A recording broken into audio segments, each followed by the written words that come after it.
Today I wanted to talk about struggles or things you know you're an exchange student when. Yeah, if you like it, please give it a thumbs up, and if you haven't already subscribe, and if you have any video recommendations, you can write them in the comments. So let's get started. So I wrote them on my phone, so I'm just gonna talk about them. The first struggle is the time difference. So it surely depends where you're on your exchange year, but I have 9 hours time difference, and sometimes it can be kind of a lot, even if you want to like call someone or if you want to text someone. It's like not really possible because they're sleeping or you're sleeping, and especially during the week there's like no possible way to call your parents because you're busy all the time, and when you have time they are just asleep or they don't have time. The next struggle you have is they don't have to food you. Don't get me wrong, there's a lot of good food here in America. Like Mexican food is so much better than in Switzerland, but there's still food you're gonna miss and you can't find it. Like for me, example, I'm from Switzerland, so like some kind of cheese or just like random food you really like, and it's just not as good as at home, or it's just not the same. So there's food you're gonna miss, and the same thing when you go home. There's food you're gonna miss from your exchange your country. The next struggle is dealing with two phones, and I have two phones. This is like my European phone. It's an iPhone, so it's like a good phone. It takes good pictures, and this is the phone I just use here. And it sometimes can be a struggle because I hate taking pictures on that phone just because the quality is so bad. But I didn't want to buy like a expensive phone just for like 10 or 11 months for here. When you're like ready to pay your stuff, and then you're like, oh, that should be like approximately like $20, and then the cashier says like, oh, it's $22, and you're like, okay. And here in Oregon, so the state where I am, the taxes I think are included, but I live really close to California, and I've been to Hawaii too. So in California, I'm not sure about Hawaii, but in California, the taxes are not included. So the price tag kind of lies to you. So it says like $2, but actually it's $2.30, and it's just kind of mean. It's just not very nice. You know you're an exchange student when someone asks you, where did you get that shirt? And you're like, I got it from Switzerland. You're like, I got it from Hawaii. I got it from this country. You know you're an exchange student when you don't answer with a store or a brand, when you just answer with the country you got it from.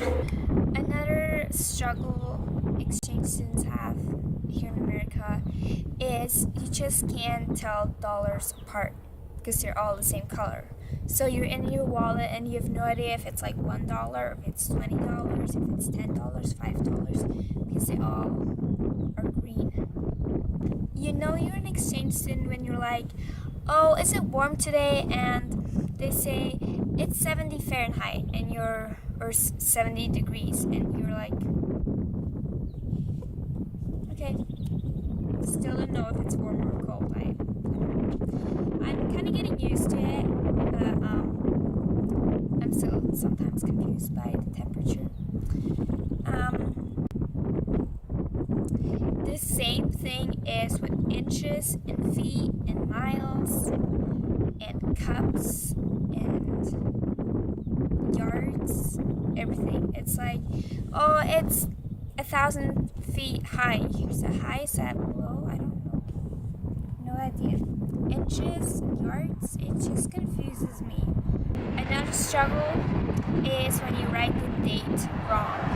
So here in America, you write the month first before you write the day. So it's month, day, year.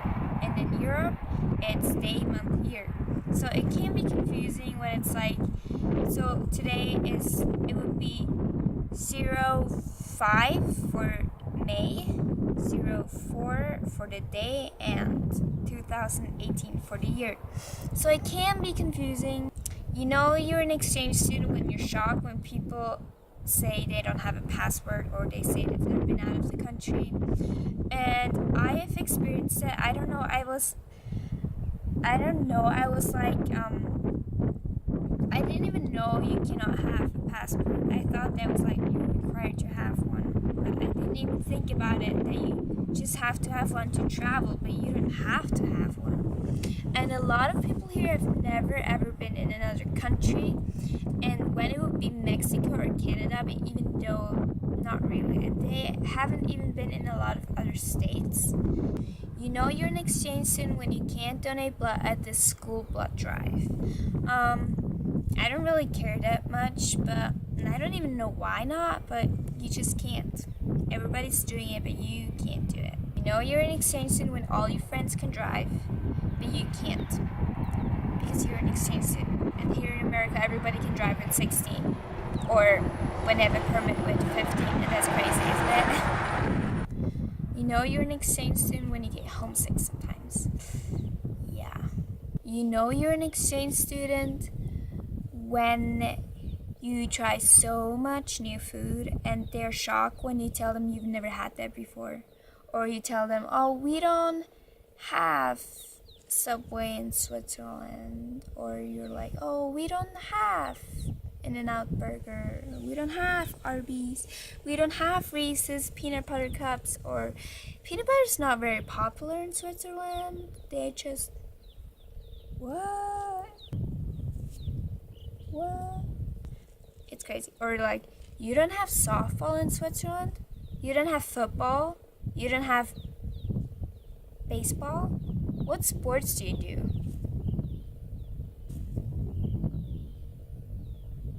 Another struggle is when you tell people where you're from, and that's especially for Switzerland. You're like, oh, I'm from Switzerland, and then they're like, oh, so you can talk Swedish, and you're like, no. Or, oh, you're the girl from Sweden. Like, no, I'm from Switzerland.